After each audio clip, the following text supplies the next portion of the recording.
Programa Prime Leads, um oferecimento JC Gestão de Riscos. Qualidade tem nome. Seja bem-vindo a mais um programa da Prime TV. Obrigado, telespectador, pela tua audiência. Obrigado por esse encontro semanal que nós temos aqui na Prime para falar sobre negócios e sobre carreira. Tenho hoje a satisfação de receber a Rosana Jamal Fernandes. Rosana é co-founder da Baita. Rosana, finalmente conseguimos aí espaço na agenda, conciliar aí esse desafio que é nossas agendas. Queria te agradecer pelo teu tempo, pela disponibilidade e por estar aqui hoje me ajudando a fazer mais um programa da Prime. É um prazer receber esse convite. A gente teve um contato mais recentemente e realmente eu fiquei bastante entusiasmada com a ideia de poder falar um pouquinho. Eu gosto muito de falar sobre a minha trajetória, sobre o que eu já fiz na vida e assim, tentar ajudar pessoas, deixar um legado para pessoas que tenham os mesmos desafios ou similares. Falando em trajetória, para o nosso telespectador conhecer a tua história antes de falar do teu momento, o que você pode compartilhar conosco, Rosana? Acho que a palavra-chave na minha vida profissional sempre foi inovação, sempre. Por que inovação? Porque todo mundo fala em tecnologia, minha carreira é na área de tecnologia, eu fiz computação, comecei lá atrás falando sobre coisas que o mundo ainda não tinha, nem sabia o que seria, como por exemplo a internet, como seria depois o cartão telefônico e assim por diante. E uma das coisas mais importantes para mim sempre foi fazer tecnologia com algum tipo de propósito, algum objetivo final, que é efetivamente a inovação. Você faz uma tecnologia para mudar alguma coisa no mundo. E quando eu tento olhar para trás, né, refletir um pouquinho sobre essa jornada, eu vejo que sempre esse fator de inovação, de fazer alguma coisa que faça sentido para alguém, sempre fez parte do meu dia a dia. Eu sempre fui muito indignada. Eu sempre tive aquela ideia de que eu estou fazendo alguma coisa, ela tem que fazer sentido. Então, desde que eu entrei, estava cursando a faculdade, me mostraram, por exemplo, o que era um microcomputador. Não existia. O que é um microcomputador? Ninguém sabia que ia ter um microcomputador. Eu estou falando lá dos vídeos comecinho dos anos 80. Eu olhava para aquilo e falei, o que eu vou fazer com isso? Até que me ensinaram algumas coisas do que eu poderia fazer com isso. 1 ou 2 anos depois, virou um computador de mesa. Então, imagina lá atrás, eu estou falando de mais de 40 anos, eu começar trabalhando com coisas que ninguém poderia ter ideia do que seria o impacto. E aí, pensando em tempo, 10 anos depois, era difícil uma pessoa que não quisesse ter um computador na mesa. 15 anos depois, era difícil que uma pessoa que não quisesse ter um computador com conectividade na mesa, que era uma coisa que eu tinha trabalhado muito tempo antes. Então, esse tempo de inovação, essa estratégia de inovação, essa ideia de coisas novas acontecendo, sempre fez parte da minha vida. Minha carreira eu comecei no CPQD profissional. No CPQD, na época, era uma época de reserva de mercado, a gente não tinha todas as tecnologias no Brasil e a gente tinha uma missão de trazer tecnologias para o Brasil naquela época. Por exemplo, importar um equipamento e importar junto a tecnologia, uma transferência de tecnologia para o Brasil ser autônomo, independente nisso. E a gente começou a fazer uns trabalhos muito interessantes. Por exemplo, a primeira rede de conexão de computadores do Brasil começou naquela época, que depois, em cima da RNP, da Rede Nacional de Pesquisa, se transformou no que seria a internet que a gente tem hoje. Depois veio a abertura de mercado, e aí começou uma competição desbravada sobre o que seria essa tecnologia que a gente desenvolvia. A gente competia com o mercado internacional. Naquela época, eu estava fazendo um projeto que acredito que muita gente, até mesmo quem está ouvindo aqui, deve ter se sentido tocado quando a gente transformou o telefone público com ficha com cartão. Então a gente colocou no Brasil, na época, foi em 1992, na Eco 92, os primeiros telefones com cartão do Brasil. Era um cartão diferente, uma tecnologia brasileira, que disputou par e passo com tecnologias internacionais, porque já era um mercado aberto. E a gente conseguiu colocar, tanto que ficou 20 anos no mercado, isso até que efetivamente a tecnologia do telefone público acabou sendo desnecessária. Mas olha só, a gente trabalhava com coisas que a gente ia colocar lá na frente no mercado. E foram projetos muito interessantes. Então, assim, eu olho para isso, eu lembro direitinho quando a gente colocou o primeiro telefone lá na Eco 92 e as pessoas se sentindo bem tratadas por um telefone que não quebrava, um telefone que tinha um sistema de supervisão remota. Eram coisas muito diferentes. Continuando nisso, e como eu sempre fui muito indignada, eu sempre queria algo novo. Aí começou a aparecer, a gente recebia muita gente, na época do CPQD ainda, muita gente de fora para poder mostrar suas tecnologias. Comecei a ver o que estava acontecendo no mundo, conheci algumas empresas importantes, conheci tecnologias diferenciadas, até que veio a oportunidade de sair e mudar para a Motorola. E na Motorola eu entrei também na área de pesquisa e desenvolvimento, sempre na área de tecnologia. Me apresentaram uma tecnologia que na época todo mundo usava, que era o pagerzinho. Famoso pager. Famoso pager. E 6 meses depois a Motorola resolve sair do negócio. Eu tinha acabado de ser contratada para trabalhar, montar um grupo de P&D, de pesquisa e desenvolvimento na área. A Motorola resolve mudar de rumo e investir em celulares. Só que eu falo que o mundo conspira a favor, eu acabei indo para celulares. Então, comecei a fazer desenvolvimento de celulares para o Brasil, para a América Latina, fazendo coisas que muita gente não fazia. Então, desde baixar um arquivinho para você fazer um download de software no telefone, que na época nem existia Apple, não existia nada disso, a gente fazia já no telefone. Então, eu ficava sempre muito entusiasmada com algo novo que vinha. Eu sempre fui buscando algo novo, e isso sempre me seduziu. Basicamente, minha vida é a inovação. Você abandonou a carreira executiva para iniciar a tua carreira solo de empreendedora. Antes de falar do teu momento, como é que foi a decisão dessa virada de chave, Rosana? Como é que foi você abandonar status, glamour, entre aspas, segurança que uma empresa lhe oferece para poder dar os primeiros passos como empreendedora? Essa talvez seja a pergunta mais difícil, porque uma coisa que eu sabia é que eu sempre gostava de mudar, eu sempre queria fazer alguma coisa diferente. E o que eu percebi quando eu saí da Motorola, num momento muito difícil da Motorola, que a Motorola foi comprada pela Google naquela época, foi em 2012. Junto comigo saiu muita gente. Minha equipe, praticamente, aliás, no mundo inteiro, teve grandes ciclos de demissão. Eu acabei sendo demitida. Não fazia sentido ter uma pessoa do meu nível fazendo com o número de pessoas que a gente tinha. A métrica de uma grande empresa, geralmente, é o número de pessoas que você controla. A tua última posição na Motorola, qual era? Era diretora sênior para a América Latina de produto. E eu entregava produtos para a América Latina e para outras regiões que tivessem o mesmo perfil. Então, por exemplo, eu já entreguei produto para a China, entreguei produto para o Canadá, para a Europa, que tinham mais ou menos os mesmos padrões que o brasileiro. E o Brasil era muito bom nessa área, era muito, em termos de mercado, o Brasil dominava bastante o mercado ainda na época, apesar de todas as outras tecnologias. A gente fez o primeiro Android para a América Latina, a gente fez os telefones sleepers, os touchs, então a gente mudou bastante naquela época com tecnologias novas. A própria decisão de definir de lançar um Android no Brasil, na América Latina, por exemplo, foi bastante difícil. E a gente conseguiu com sucesso.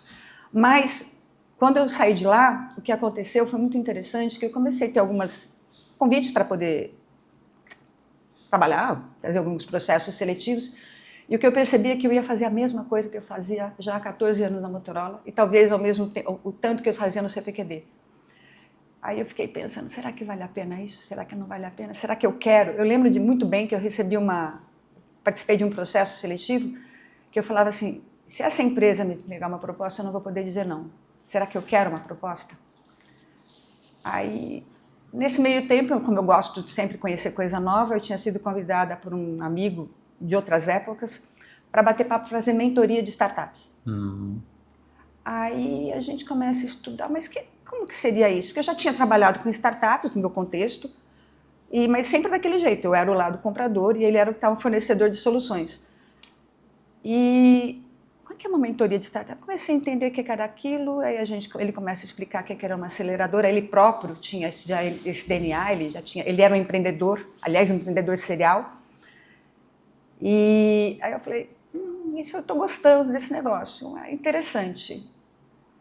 Por que a gente não faz alguma coisa nessa área? A gente começou com um coraçãozinho, eu me lembro direitinho que a gente começou com um treinamento para executivos, chamava Entendendo Startups, porque naquela época a grande empresa não falava com startup. E a reação dos executivos que faziam o nosso treinamento, era um treinamento de um fim de semana, era assim, se eu soubesse disso eu teria feito diferente. Eu me lembro direitinho, o presidente da IBM, aqui ele falava assim pra gente, se eu soubesse disso eu teria feito diferente. Que na realidade era voltar para os anos talvez 60, quando as empresas grandes, o Vale do Silício estava sendo criado, aquela pujança começando a acontecer, que empresas investiam em pequenos negócios. Foi quando apareceu a Intel, quando apareceu as grandes empresas hoje em dia, que apareceram naquela época. Eu falei assim, eu estou gostando disso, por que a gente não faz alguma coisa? Esse meu sócio, hoje meu sócio, ele falou assim, por que a gente não faz alguma coisa junto? E a gente começou a trazer pessoas, mais ou menos com o mesmo perfil, executivos de carreira, eu era executiva de carreira, para poder trabalhar junto, eventualmente criar um grupinho de investimento e tal. E a gente começou a Baita. E a Baita vem por quê? Porque nós somos 6 sócios até hoje. E os 6 sócios, assim, todos nós temos uma carreira longeva, tanto executiva quanto na área de inovação. E foi muito legal porque a gente que falou assim, faz sentido a gente estar junto. E a gente tem uma experiência grande pra caramba. Quando a agência de marketing colocou Baita, a gente olhou para aquilo e falou, não, não faz sentido isso. Mas Baita é de grande mesmo, Baita é de poderosa, de forte. Muito é o que bem. a gente tem. Muito bem, Rosana, eu vou pedir a tua licença para um rápido intervalo. No segundo bloco, eu quero explorar bem a concepção da Baita, o que vocês têm desenvolvido e aquilo que vocês oferecem para o mercado, mais no segundo bloco. Eu vou pedir a tua licença para um rápido intervalo. Na volta, nós retomamos aqui o assunto com a Rosana Jamal Fernandes, a Rosana que é co-founder da Baita. Nós voltamos no instante.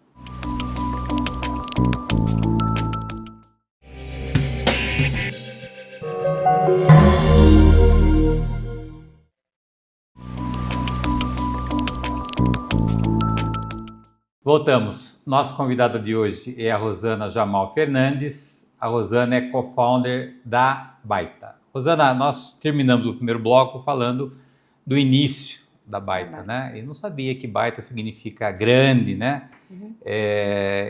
Quais foram os principais desafios que você precisou superar para poder fazer com que essa iniciativa empreendedora, de fato, se tornasse o sucesso que é hoje?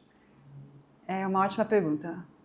Falar só uma coisinha sobre o nome Baita. A gente descobriu depois de um tempo outro significado de Baita. Acolhimento, cabana, lar. E é muito interessante isso, porque quando a gente fala sobre uma aceleradora de startups, uma pequena empresa que está começando a nascer, essa palavra tem muito a ver. Mas o que aconteceu na Baita? O que aconteceu talvez seja um conflito bastante interessante entre uma carreira executiva e uma carreira empreendedora. A carreira empreendedora, ela está disposta a fazer qualquer coisa, a qualquer tempo e de qualquer jeito. A carreira executiva, ela tem muito de comando e controle. E essa diferença é a diferença que a gente vê hoje quando uma startup se relaciona com uma empresa, por exemplo, como cliente.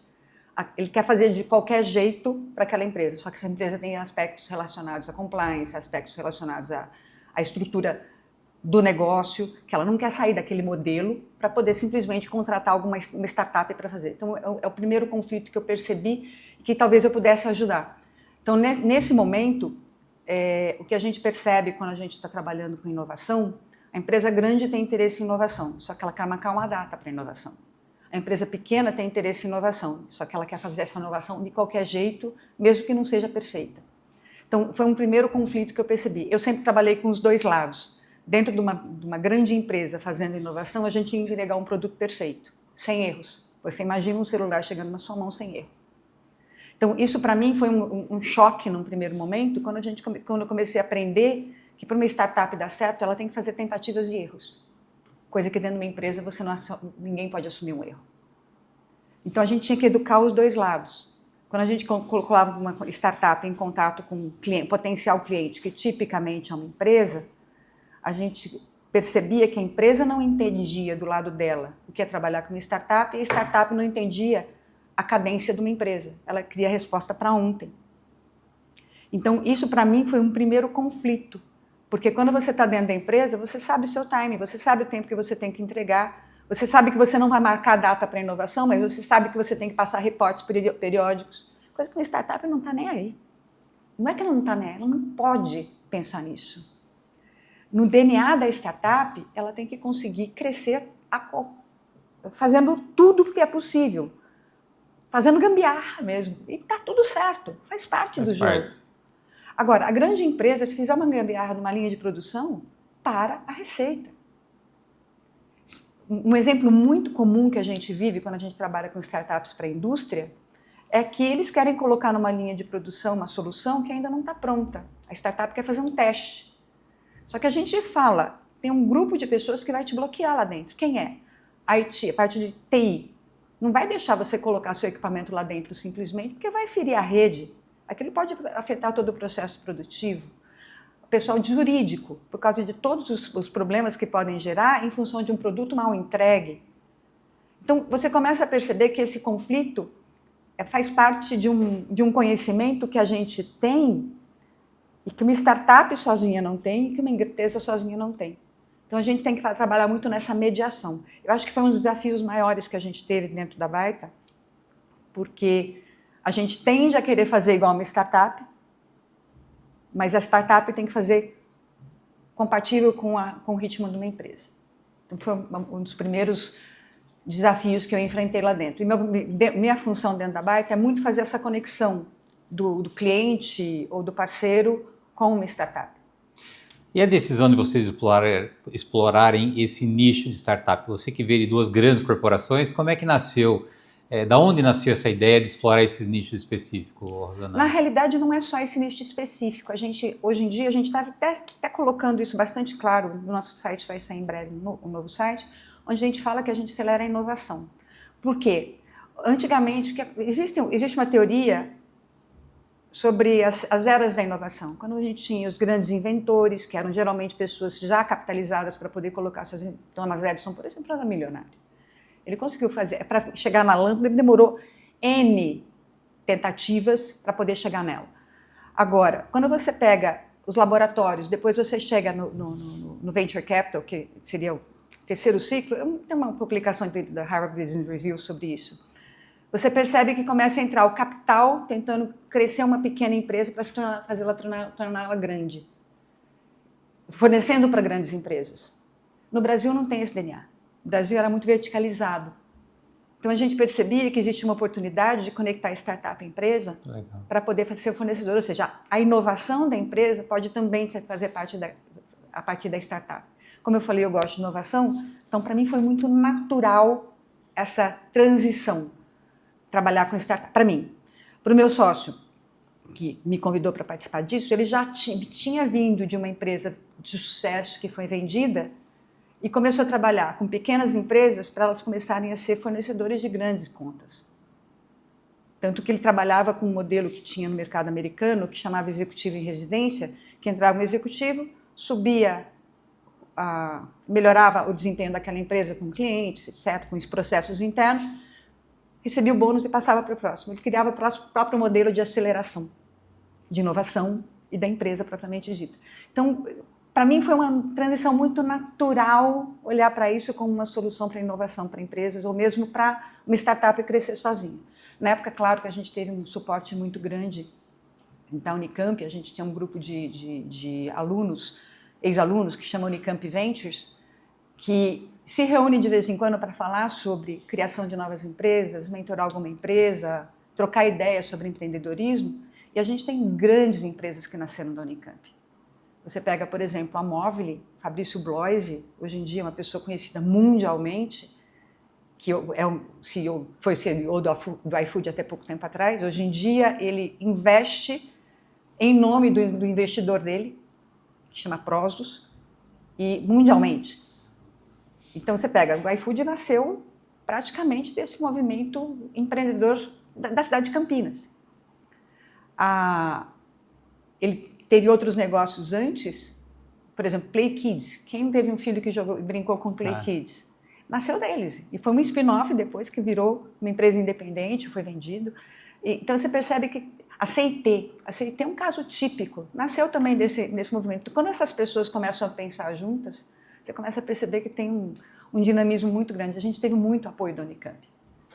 E nesse processo, eu acho que começou a fazer sentido para mim olhar para trás e ver o que eu tinha feito na grande empresa e começar a deixar uma sementinha nas pequenas.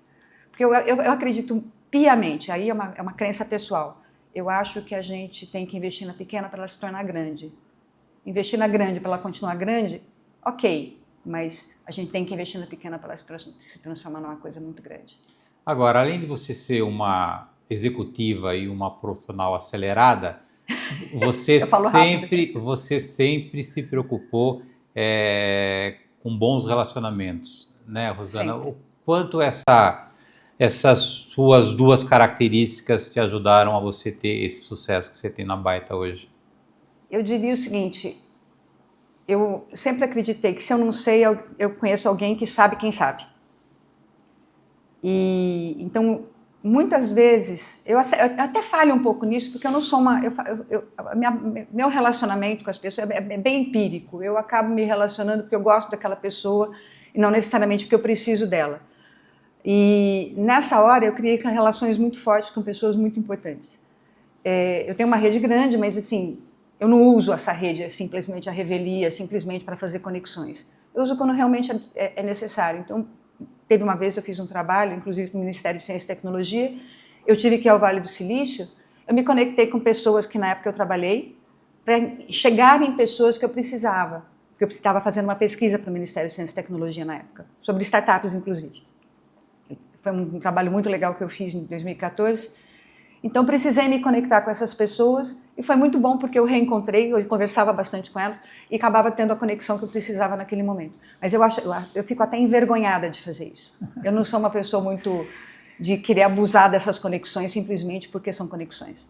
Quando se fala em acelerar uma startup, que é um negócio da Baita, né, pelo menos um braço importante da Baita, o nosso telespectador entender um pouquinho o que né, efetivamente vocês oferecem para esse empreendedor que tem um primeiro sonho. Como é que vocês admitem isso? Como é que isso é desenvolvido dentro da Baita, Rosana? A gente tem uma metodologia, existe uma metodologia mundial que hoje em dia é reconhecida, inclusive para grandes empresas, a GE foi a primeira a adotar internamente, que chama Lean Startup, Startup enxuta.